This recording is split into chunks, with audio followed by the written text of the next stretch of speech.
Chat was really good. YouTube was really good. This is the Needed Podcast, episode 9. And today, you see, I'm at home. Didn't have much to talk about in the Madden community. No big games. We're setting up for a big week. My engineers at the studio really had their hands full. One of them was in Denver. The other one is just getting things ready back at the studio, which is getting a huge production boost. All the broadcasting is going to the top-notch equipment. So I told them I'll chill tonight. I won't come down because I don't have that much to talk about Madden-wise. Although today is a big week because, Vegas is this week. So that's going to be a huge opportunity for many people to win a belt, obviously, and win a lot of money. It is the first EA major. It got kind of cut in half pretty much because of the tragedy in Jacksonville. So it's pretty much just one big tournament. So it's going to be a great thing to watch. Going to have great games to watch pretty much all week. We're going to have the top competitors going out there between Problem, Kiv, Skimbo going to be up there, no joke, and them going to be up there. Drenny's going to be out there. So it's definitely going to be the best players in the world going ahead and competing for the first belt of the year, the Madden Classic. It's going to be great, man. It's not going to be elongated to a whole season. It's going to be one-day tournament, and that's way different than anything else we're accustomed to, man. The Madden Classic, the last couple years has been drawn out. You had a lot of time to prepare, even to the point where the game changes. I mean, we see the game change a lot now with all the patches and all the different things that are presented to us by EA. So this is going to be different than it's been in the last couple years because it's going to be one-day tournament or one tournament. Man, the game's not changing. The way you're playing is not changing. You're not switching playbooks that drastically. I mean, obviously you can switch a little bit, and you can definitely change what you're going to do. It has a beauty in that maybe opponent to opponent you can switch teams. I remember last year in the Madden Classic when we went there, I know me and Skimbo had really talked about using the Atlanta Falcons going into that tournament. And actually, in my online games, I flirted between the Falcons and the Seahawks. And once you got there, kind of saw how the game was playing. The game might play a little bit differently offline than you anticipated. You could switch your team on the spot. Vice versa, if I'm going to play a runner, if I'm going to play carry, maybe I got to switch to a team with a little more beef on the defensive line. Something like that. You can kind of switch your team. Whereas if you're playing draft champions or you're playing salary cap, if you're locked in for a season or you're locked in that, when we play group stages with the salary cap team, you're pretty much locked in. Now, ultimately, you could change, obviously, competitor to competitor, which was cool. But the Classic will definitely give you opportunity. If you want to change your team, you can. But the game isn't going to change. You're not going to get patched from Wednesday to Thursday, God forbid. So it's definitely going to be something to watch all the players, man. I'm really excited about that. That's one of the reasons why I stay home tonight. I didn't go down to the studio because next week is looking to be a huge show because of how many games we're going to have to go over. I don't know when they're going to start streaming, if this is going to be an opportunity to see some streams the first day. I'm definitely going to be hip to that. Definitely going to be watching all these games very closely. Been trying to get my guys ready as much as I could possibly. So Skimbo, I believe Bugs is going out there too. Vilma even told me he was going to drive out to Vegas from New York. That was a little wild, but God bless. I hope if he goes out there, I hope he does great.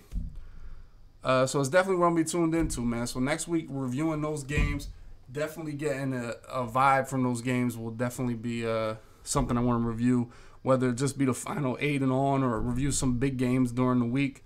Definitely try to stream some of those. I've been thinking about doing a live commentary over some of the games. I mean, obviously, I know a lot of the games wind up on YouTube one way or the other, but I think that I could do a live commentary and then put that on YouTube, man. If you think that's a good idea, please comment below. Because I know you guys like when I talk about the game. I really enjoy commentating over games. I love watching other people make decisions and not having to be in the hot seat making them myself and just comparing the things that I would do and also comparing the things that you guys would do. Because obviously if you're watching me talk about Madden, you love the game too.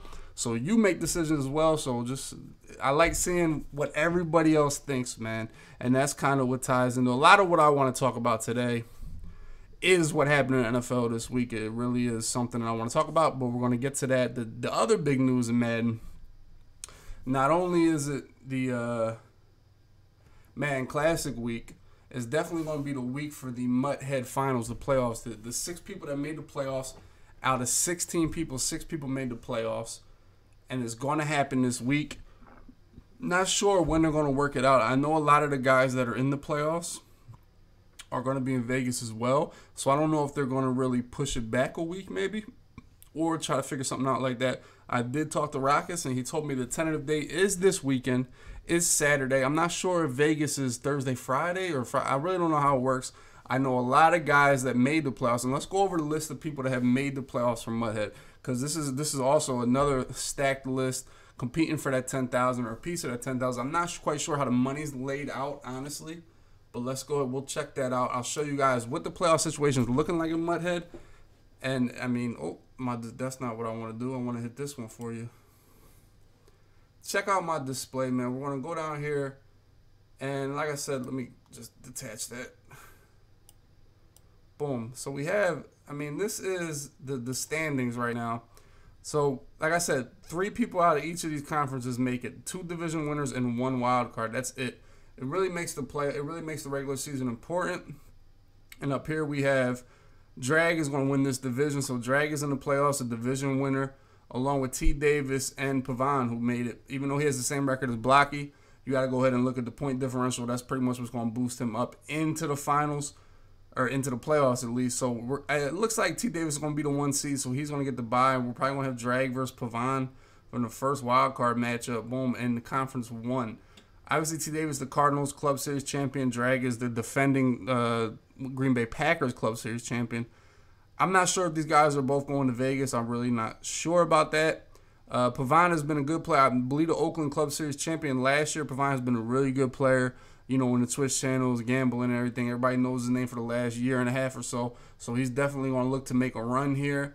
And he's got to probably play Drag the first game. And down here is where we have, like, the real meat and potatoes of the tournament. You know, we have Joe Rice, the Squid, here with a 9-3 record. Is going to be the number 1 seed. Then we have 3-time defending champion Serious Mo coming in with a wild card. 9-3. It did look a little dark for him. I believe he was 6-3 going into last weekend. Won all 3 of his games to secure his playoff spot. And we see Drenny over here with the 8-4 record tying Beast Mode Mac, but has the better point differential. That's why, man, even in early season games, you can go ahead and win. Make sure you win by a lot, so you can go ahead and get this big lead on somebody. So if you tie, boom, you're in the playoffs. So we'll have Mo versus Drenny in the first round. You know, the wild card versus the 2 seed. That's going to be, I mean, that's 2 belt winners. That's 2 of the best players in the world. Winner will play the Squid. This is definitely going to be a loaded up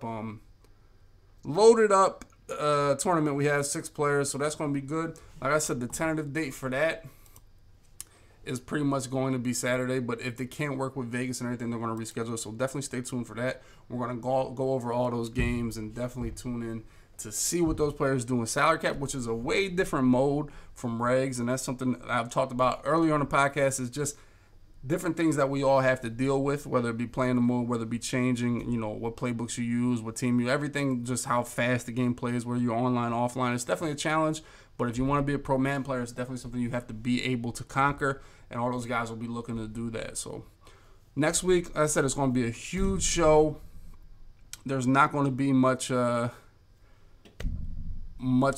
talk about this week Madden wise, because we're really just loading up. People are preparing, people are playing as much as they can.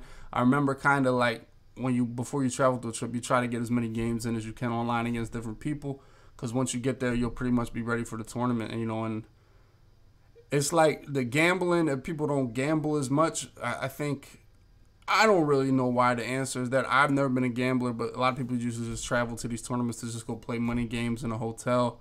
But, I mean, this is a $25,000 tournament. I mean, I think it's more valuable to secure your money in the tournament. It's more valuable to save your best game, save what you want to do for the tournament, because that's where the money is, especially if you make the Ultimate League, if you make a good run, you make a Final Four in the Madden Classic. That is huge for how much total money you're going to make on a whole year. And I think that's why, a part of the reason why people really just try to conserve their energy, conserve their scheme for whatchamacallit, for the main tournament. You know, it's not like Players Bowl where the game is, you know, we're 2 months into the next year. It's February, and you're only playing, the tournament's only $5,000. You know, this is a big tournament, not only for that $25K, but secure a spot ultimately. That's big for everybody. So I think that's kind of what makes people reserve playing money games. But I'm not sure. I was never the biggest gambler. It's never really been my twist, but obviously that's the reason. Shout out to the sub, my man K Dan's with the sub.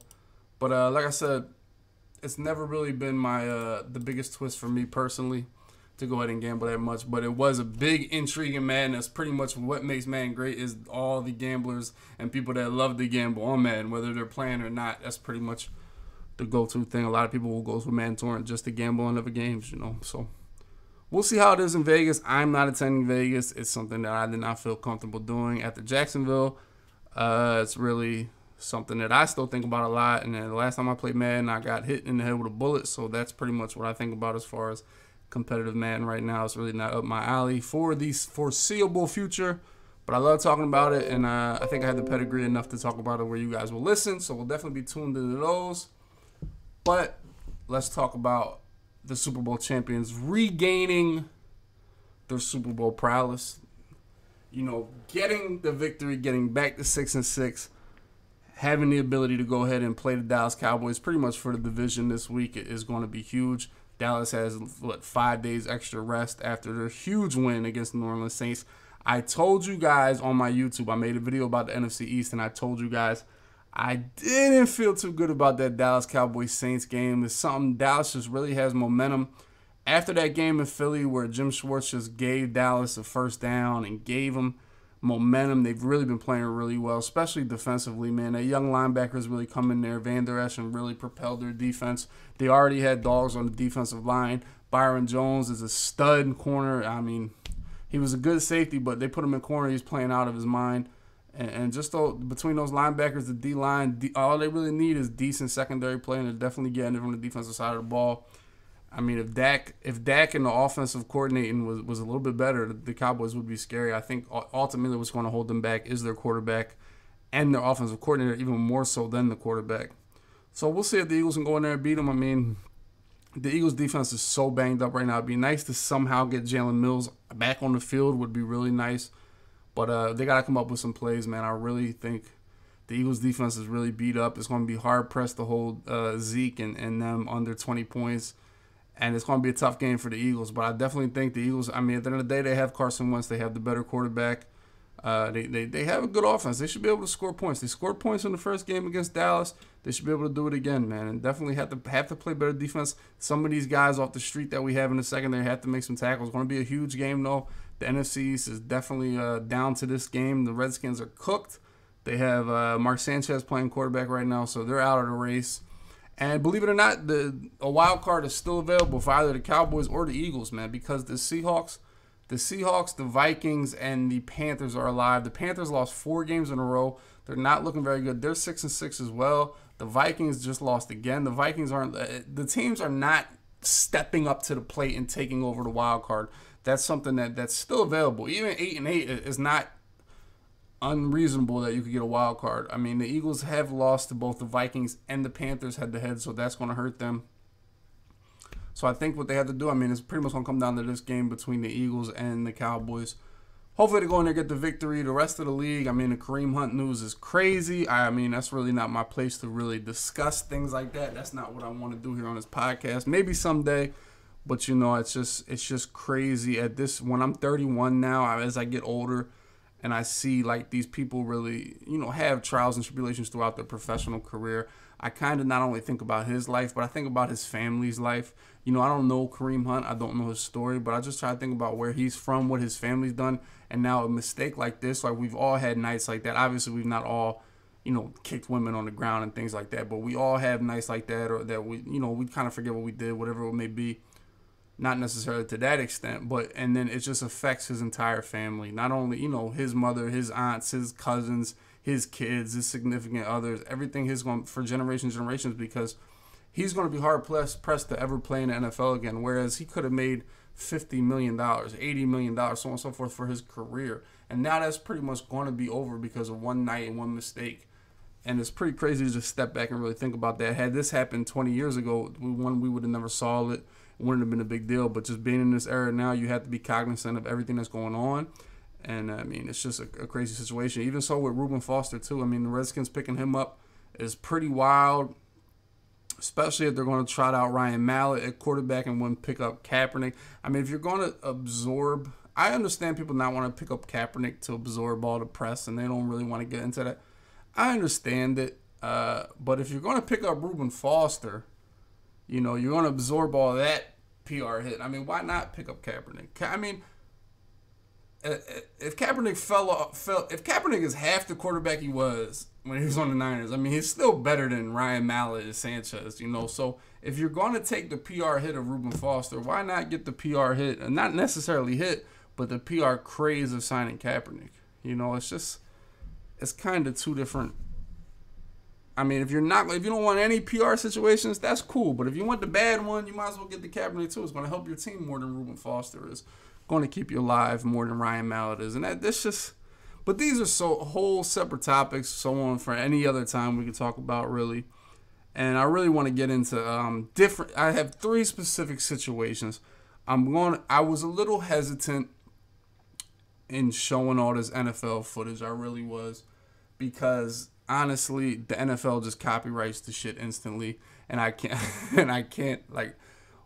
It stops me from making anything from the podcast, but that's fine, because most important to me is just building a podcast, building a show that y'all want to watch and y'all want to just get tips from, whether it be Madden wise. And really, I want to show that we, as Madden players that live this thing, can really make NFL teams, college teams, whatever it be, better at the game. Really, I really think that's something that we can take from that we can improve. And I just want to show that, you know, I think it's a big part of what I want to do with this podcast. Not only break down Madden games, but break down different NFL games where I could have did a better job than the coach. And I know that for a fact. And some people that don't know Madden, that just think video games are video games, and I really want to bridge that gap and open your eyes to that. So the NFL compared to Madden thing is a big part of this big part of this podcast. It's going to stop me from being able to make anything from the podcast, but that's cool. I think I'm going to take that hit to just grow the brand and everything like that. And yeah, but like I said, we'll talk about the all those touchy subjects. They're really for, and the thing about the Kareem Hunts and the Reuben Fosters, man, I really think, like, obviously we care about it, but for me as a football fan, I don't want to hear about it in the middle of a football game, especially as an Eagle fan. Like, I'm watching the Eagles play for their lives. You know, and I'm going to tune into this game whether you're talking, whether the next person's talking, whether there's 2 little girls doing the commentary. I'm going to watch the Eagles game. It doesn't matter who's commentating. But I feel like they spin this angle so much just to broaden their audience. You know, I think all types of humans, women, older guys, yeah, any demographic can really get into this story and have an opinion on this story. And I think they really spin the broadcast to really include the story to just widen their demographic, have more people watch and more people tune in. So that's something I didn't like during the Monday night broadcast. This is after the Eagles played the Redskins, is that they continue to talk about it in the middle of the game. The fourth quarter, it was a 1-score game, and they're just talking about domestic violence in the middle of the game. It wasn't a break. It wasn't going to commercial. There was literally an interception on the play, and they're talking about what the Chiefs should do. So that's something that ESPN is a little wild. It's bad enough they just put the worst people on as broadcasting, but now they're kind of coaching on them what to talk about or giving them a script on what to talk about was a little wild in the middle of a game. But I'll start with the Eagles game. There's 3 specific games I want to talk about.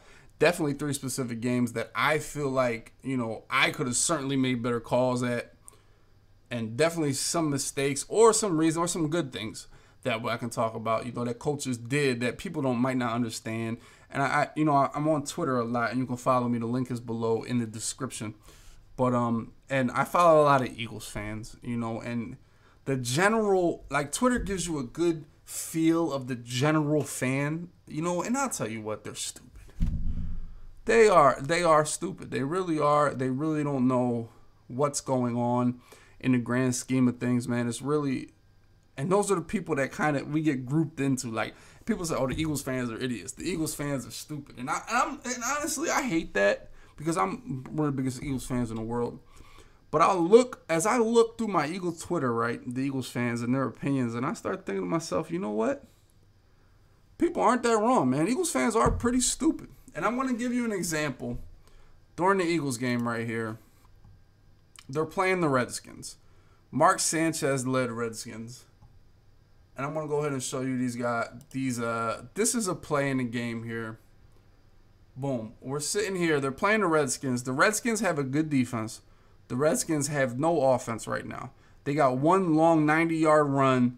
Boom. That's what pretty much gave them their touchdown. A couple little plays here and there, got a couple field goals. But they have Mark Sanchez now. They really have no shot of scoring. You had 14 minutes left in the fourth quarter. I talked about the Redskins not having a quarterback. They're going to have to run the ball if they're going to score. That's how they scored their points. This goes into, you have to know your opponent, man. You really have to know who you're playing against, how much time is left in the game, how many timeouts there are. I mean, what's the vibe of your defense? What's, pretty much a lot of things have to go into a decision like this. And you also have to decide, man, I'm an offensive coach, which Doug Peterson is. He's an offensive coach, pretty much. And if you're a defensive coach, I think these things all play into effect. Also, the Eagles' defense is severely injured. They're missing at least 5 DBs right now, and it's been bad for the last couple of weeks. Defensively, they're missing their starting middle linebacker. They're missing a lot on defense. The reason the Redskins have 13 points is because the Redskins they had Colt McCoy, who got him a field goal, and Adrian Peterson got him one touch, but now they have Mark Sanchez. They have no ability to move the ball. Nobody scored in the third quarter. And this is what happens. The Eagles are going to come here. They're going to throw this little slant pass over here to Jordan Matthews. Well-done ball, tough catch, touchdown. Boom. That's what you have here. So now, if you kick the extra point, you're going to go up 21-13, which is a one-score game, right? The Redskins, God willing, no matter how bad they are on offense or defense, whatever it may be at quarterback, if they go down the field, Adrian Peterson busts another run, they get a 2-point conversion, once again, you're tied. That's one drive. That one drive, honestly, if the Redskins are going to score in one drive, the way they have to run the ball, dump it off to Jordan Reed, they're not going to manufacture a big pass play. The only way the Redskins are going to score is if they put together, a 6-minute drive or something like that, unless you let them bust another run. But more often than not, they're not high-powered at all. So if they're going to manufacture a drive, it's going to take some time. It's going to take 5 to 6 minutes. So the way you're looking at this game right now, if the Eagles execute, the Redskins might get the ball back twice. They might get the ball back twice. So what Doug Peterson says is, you know what, I'm going to go for 2 because I'm comfortable with my 7-point lead. But I'm more comfortable with a 9-point lead, and I'm more confident in my ability as an offense to get a 2-point conversion than I am for my banged-up defense to stop the Redskins from getting a 2-point conversion. Because obviously you can kick here and you can go up 8. And that's a real good lead. I mean, I would feel real comfortable with an 8-point lead. But a 9-point lead with this time left in the game is pretty much devastating for the team with no offense. So as you see, Carson Wentz comes in here and celebrates, Jordan Matthews catching touchdowns. If anything, the acquisition of Golden Tate has lit a fire under Jordan Matthews. He's actually played pretty well since Golden Tate's come here. So what they do is they're going to go for 2. The Eagles are going to go for 2, whether they get it or not. If they don't get it, they're up 7 points, and, the worst-case scenario is that the Redskins go down the field and tie the game up. Because it takes a lot of balls to go for 2 to take the lead if you're the Redskins. And as you see here, the Redskins probably have 2 possessions left. So what it does, if you go for 2 here, which the Eagles do, and they get this little speed out over here to Golden Tate, tough catch, and Golden Tate gets in the end zone, boom. So now, if they update my score real quick, it's 22-13. So now you have 14 minutes left, and the Redskins have to get the ball back twice. Whether it be a field goal and a touchdown, they have to get the ball back twice. So, God willing, even if they come down and score and they take 5 minutes off the clock and Eagles get the ball back, you'll always have the lead. You get the ball back with the ability to milk some time off the clock. It's definitely a big deal. It really turns the game into possessions, and that's what Madden players do the best. Is, strangle the game down to not, in a real NFL game, you might have 10 possessions or something like that. In a Madden game, you'll get to 3 or 4 possessions. So we really do this very well. In Madden, this is devastating to be up 9 points in the fourth quarter. For the Redskins, what it does is, as the Redskins have the ball here, as we see Mark Sanchez, 1st and 15, they already got a penalty, already took a minute off the clock, and they're only at the 30-yard line. My point is, this makes their whole offense speed up. Because you're up 2 possessions, now they got to speed up. They start thinking, and we talking about taking the run out of the game because of the time and the situation. Now Jay Gruden and Mark Sanchez know, damn, we got to score twice and stop them. So it's going to make them speed up. And by making them speed up is making them play. It makes Mark Sanchez have to make plays because they can't continue to run for 2 yards and 4 yards and 5. Before they know it, the game's going to dwindle down to where they have to get a stop and get off the field. So going up 2 scores makes them play faster, makes them play with more of a rush, and makes Mark Sanchez have to make plays, which he does right here to our team. He throws a pick right there, and now the game's pretty much cooked because not only are you up 2 possessions, you now have the ball. You're going to run the ball and milk tons of time off the clock and kick another field goal is what the Eagles do. So actually, they really didn't milk any time off the clock. As you see, they got a pick. Now I got to question that. Got to question the Eagles' decision making here. At 12:37, they catch a pick, and now they're kicking a field goal at 11:50. At that point in the game, you might even be cool with running the ball 3 times, but they only ran a minute off the clock, but they got another field goal. Now you're definitely cooked, and like I said, he'll come back and they'll get boxed and so on and so forth. But with that team, the main thing is it makes the other team speed up. It makes the other team panic. Being up 2 scores is huge. Even if you didn't get that, being up 7 is still very comfortable, especially against a team with no offense. I think what it comes down to is just your offensive coach having the confidence of getting a 2-point conversion. And they did execute it well. It came out on the right end. I mean, they were a little iffy in the red zone that game. I saw Carson do a pick. Also saw that 4th and 1 where I wasn't mad. I feel like any short yardage in the first half, man, you can go ahead and go for it. It's not a big deal. But that's pretty much on the coach what you want to do, what you don't want to do. I mean, that's debatable either way. I said people were questioning him going for 2 there. That's pretty much why you want to get a 2-possession lead. It's going to make the other team play fast, going to make them do things they don't want to do, and that's why you do it in Madden as well, man. When you feel the pressure of a 2-possession lead on your back in the 4th quarter, you're going to rush enough to where you make mistakes, and that's what the Redskins did. Obviously, the Redskins aren't the best example because they're pretty bad, especially with Sanchez, but it's pretty much it's still an example nonetheless. Not very many teams in NFL have done that. It's been something in Madden for a long time, going for 2 when you go up 7 instead of going up 8. Just pretty much ending the Madden. You would end the Madden game right there if you go up 9 in the 4th quarter. So you would have to really fall apart to lose it. That's why it's a big deal in Madden. The next game I want to get to isn't an NFL game, but I'm just going to go ahead down and talk about this one because this was just.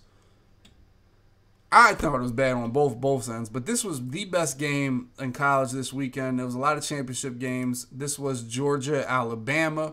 A lot of talk on Twitter about this game because it was really good between Jalen Hurts' story, between the decisions of the coaches, and different things that I wouldn't have did, you guys would have did, whatever, so on and so forth. So what we have here is Alabama came back. I believe Georgia was up 28-14. I want to say they were up 28 they were at least 28-21. Tua got hurt. Jalen Hurts came in and definitely started balling.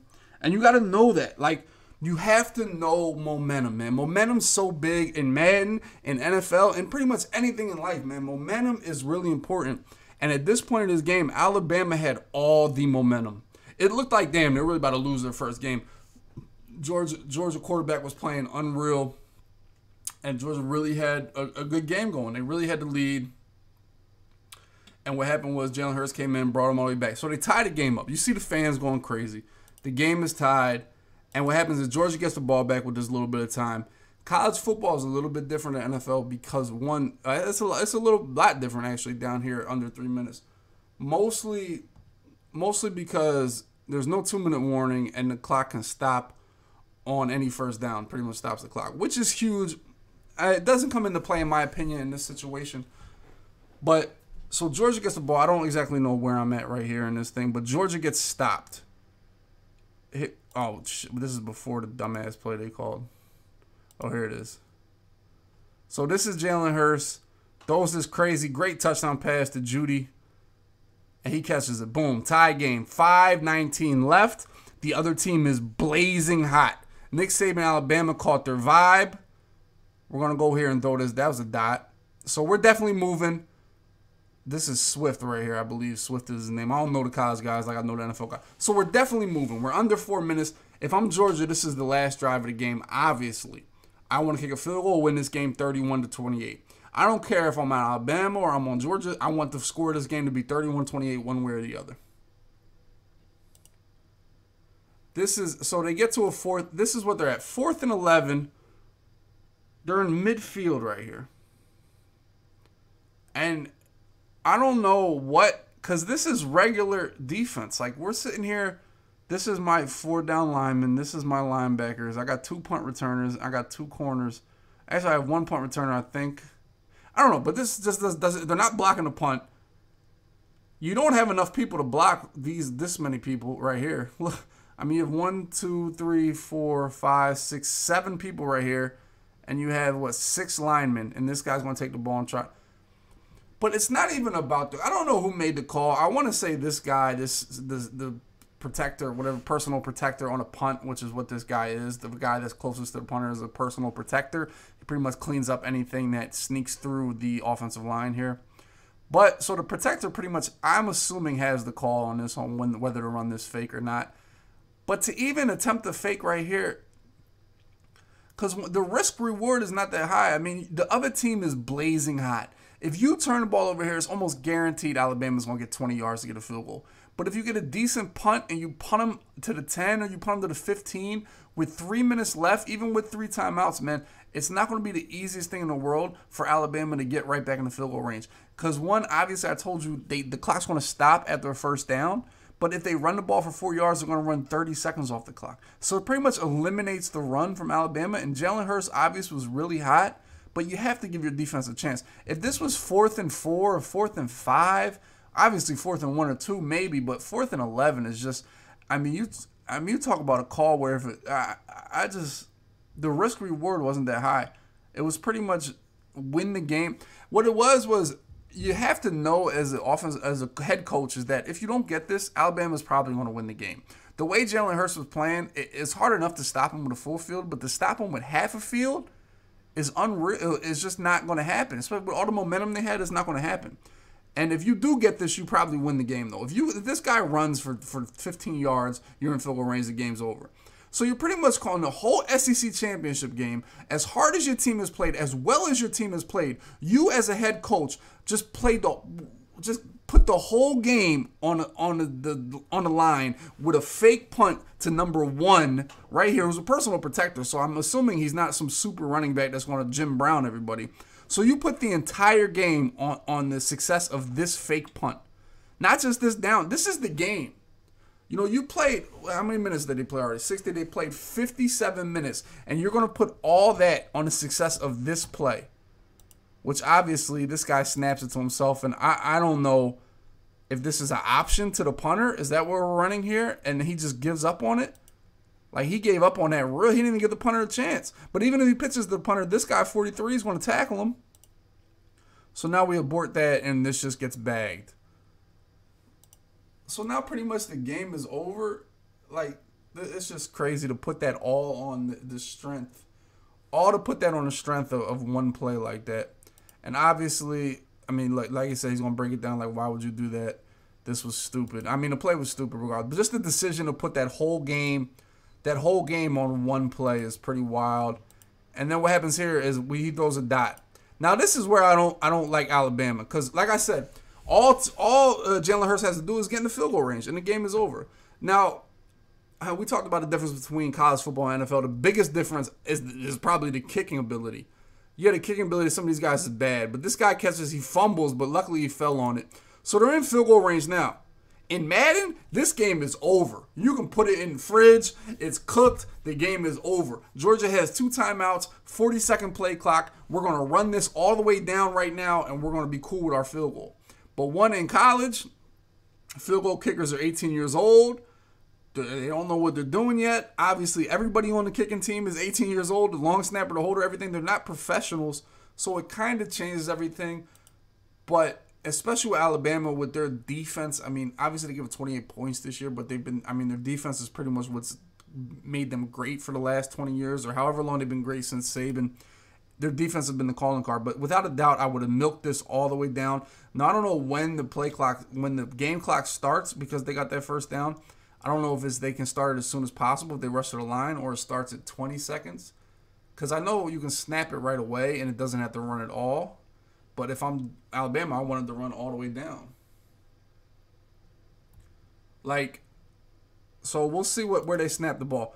Because right now they're not, In the NFL and Madden, this is field goal range. In college, it's way different. Especially Alabama's really struggled. It's crazy how many linebackers they have and how many freak athletes they can find, but they can't find a kicker. And that goes to me thinking, maybe there's not that many 16, 17-year-old kickers that are any damn good. So they have some type of kicker.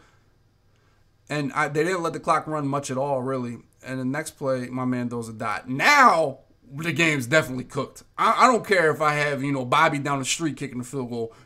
Georgia's not getting the ball back. Even though we just stopped them and we have all the momentum in the world, their quarterback from Georgia was playing a great game this game. He was really putting the ball on the money. Georgia's wide receivers were making some plays. They got 2 good running backs. It's easy to go down the field in college. For me, we're running the clock right now. We're clocking the game. We're going to run the ball. Probably they're going to allow me pretty much get to the 10-yard line, and I want to kick a chip shot field goal, man, because he actually got beat on that out route right there. I look like man coverage. Got beat on that out route. I'm definitely going to run the ball. We'll see what they do. If Georgia, there's really no point in even calling timeout because you can't get the ball back. If Alabama does the right thing, they just you can't get the ball back. There's no getting the ball back for Georgia. You can milk this all the way to. They call timeout once. Especially after this play. If you want, this game is over. Let the clock run. And I don't know why the clock's not running. Unless Georgia did call a timeout.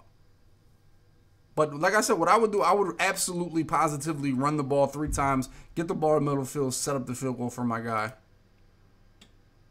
But what they do is call a little quarterback draw. And Jalen Hurts scores. Which ultimately isn't the worst thing in the world because... you have this blue chip defense. You have all these guns in Alabama. You got to ask them to stop Georgia one time and you win the SEC championship. But I wouldn't have scored there. I would have ran the ball. I definitely would have went ahead and when this play call, I don't even know if it was like I said, I don't know if it was designed to get a touchdown. Maybe it was designed to do exactly what I said, but it was a touchdown. But I definitely, especially if you get a first down, the game's super over. But with a 40-second play clock, they have 2 timeouts. Worst case scenario, they call 2 timeouts, and you take this down to 20 seconds, and you kick a field goal, and you give them 15 seconds to get a field goal. But they scored a touchdown. We would have never scored as Madden players there. They scored a touchdown, put it on their defense, and Alabama actually gets the stop here. They just sacked them a couple times, got after it, and they got off the field, which all in all it really worked out for them. Worked out for them the right way. Like I said, personally, I would have took a knee. I would have ran the clock out, and I would have kicked the field goal. Now, Madden field goals are automatic, hence that field goal block situation, which is wild, which we hate. But it goes back to Madden as a video game. Field goals are really easy in Madden.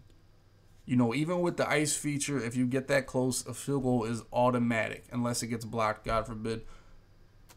But it goes to, I wish field goals were a little bit harder, especially the further ones. Like 50-plus should be a lot harder, but it's pretty much just a repetition thing. Just we know the timing of a kick.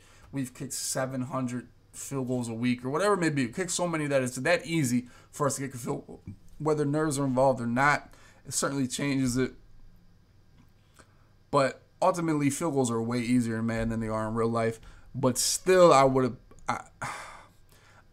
think a higher percentage play, even for Alabama with their shitty kicker and their elite defense, a higher percentage play is an extra point type field goal compared to stopping Georgia from getting a touchdown with 2 timeouts and a minute left. That's a debate. Obviously, Jalen Hurts decided to score, and I'm pretty sure Nick Saban was okay with that because he has the defense, and he definitely went with that. But also at the same flip side, man, you just put your defense out there for 6 or 7 more plays that they didn't need to be on the field. These guys are going to set, whether they lost this game or not, Alabama was set to play in the playoff. So they're set to play at least 2 more games, hopefully. So you just exposed your players for 7 more plays that they could have got hurt, God forbid, that they didn't need to be out there. But in my opinion, the higher percentage play was to run the clock out, kick the field goal, rather than kick Georgia the ball back and play some more defense. But it worked out for Alabama. They are the #1 seed. They're the best team in the country. I can't wait for the playoff. It's going to be amazing. I believe the playoff is Notre Dame. Correct me if I'm wrong, chat. Alabama, Notre Dame, who the hell? Clemson, and Oklahoma, all right? Oklahoma, Clemson, Notre Dame, and Alabama. Yeah, I think that's the 4. We'll see how it works out. Going to be great. I mean, the fact that college football, I mean, it's almost to the point where college football should go to an 18 playoff, man. I really, or at least a 16, hit us with like a wild card round and then like give like Alabama and Notre Dame a bye or something like that. You know, that would be dope too. Like I think college football, you can't go wrong with adding more teams to the playoff. There's nothing wrong with that. Like the more teams they add, we would be all for it. Like for real. But the last game I want to talk about is those Dallas Cowboys, and this was the biggest mistake an NFL coach made all year. I heard about some other ones on Twitter, and I really appreciate you guys reaching out for me on Twitter and telling me about these things.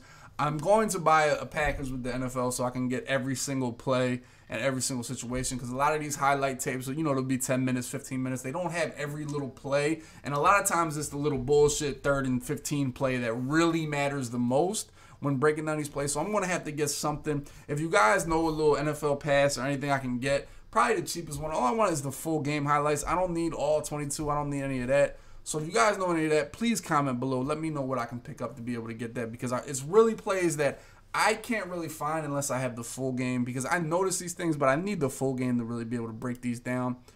And the last one I'm going to go with is the Saints and the Cowboys, man, which was a great defensive battle from the Cowboys. They played great, and DeMarcus Lawrence, who I'm a fan of, regardless of the Cowboys or not, he said, man, the Saints are pretty, but when you punch them in the mouth, what are they going to do? And the Saints shriveled up in that game because they got punched in the mouth.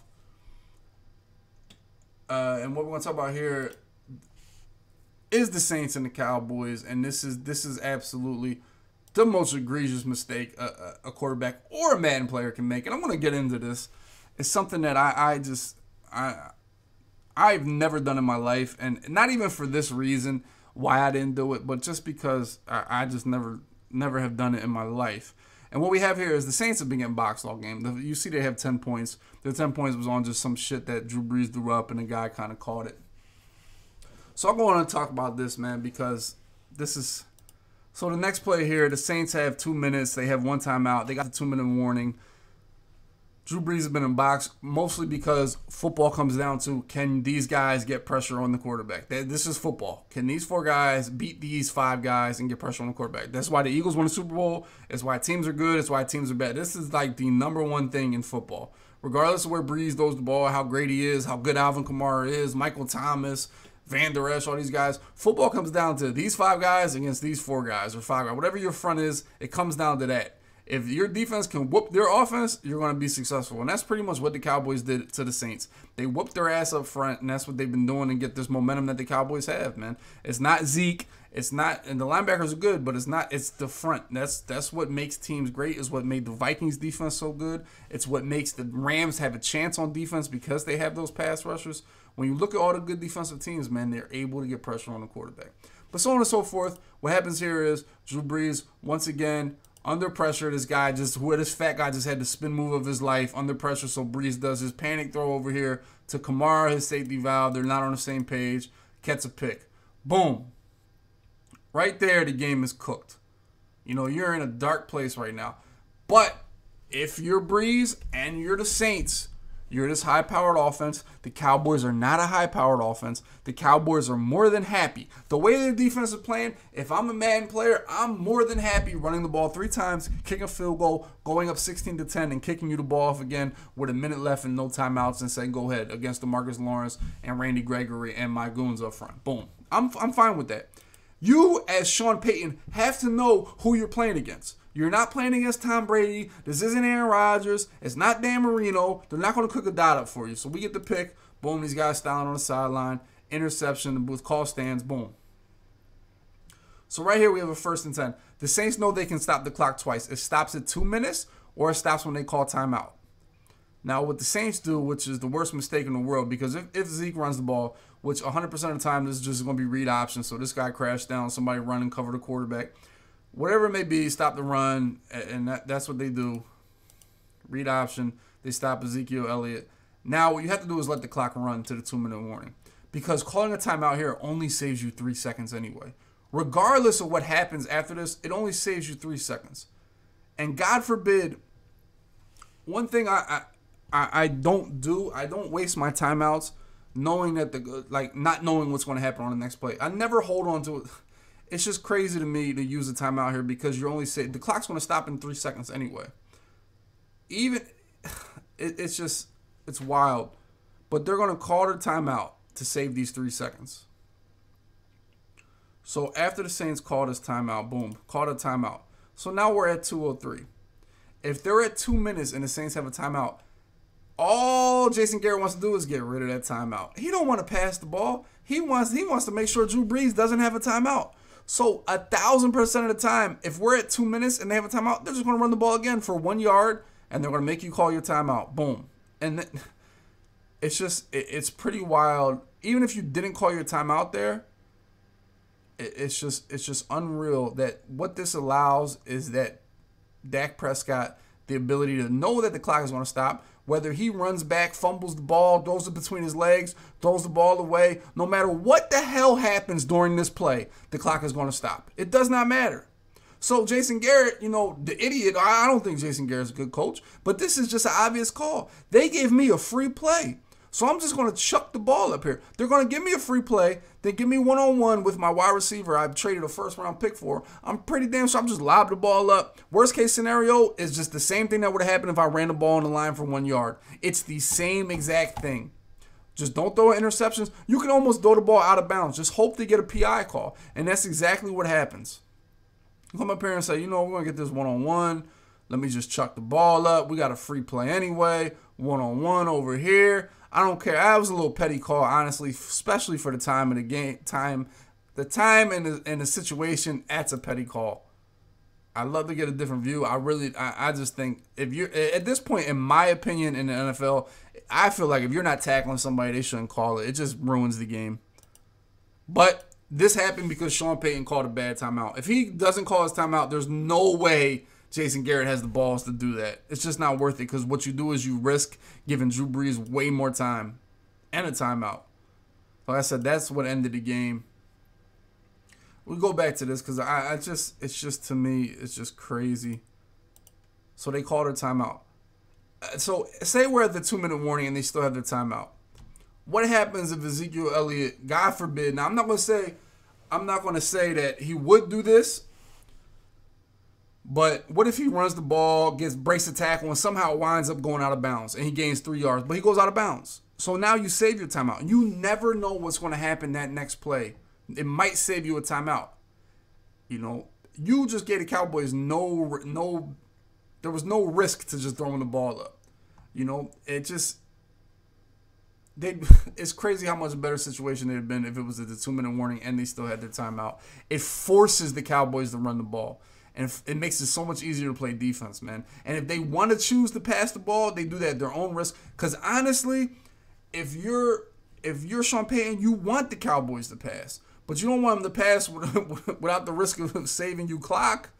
So God forbid, if you get to the point where it's third and 7, and you want them to pass to hope you get it incomplete to save more time. There's no way Jason Garrett would have passed if you still had your timeout. No way. He want to get that timeout up out of you, make sure Brees only has a minute left to go ahead down the field. So that timeout didn't cost them the game because they were getting their ass kicked. I know the score doesn't look like they're getting their ass kicked because the Cowboys can't manufacture that many points, but they were getting their ass kicked. And anybody that watched the game knows they were getting their ass kicked. And so it's not the reason they lost, but it's certainly the reason they did not get the ball back. Because if they don't call the timeout, the Cowboys run 2 more times. Hopefully the Saints can stop them, and we do have a kickoff, and we do have Drew Brees trying to go down the field.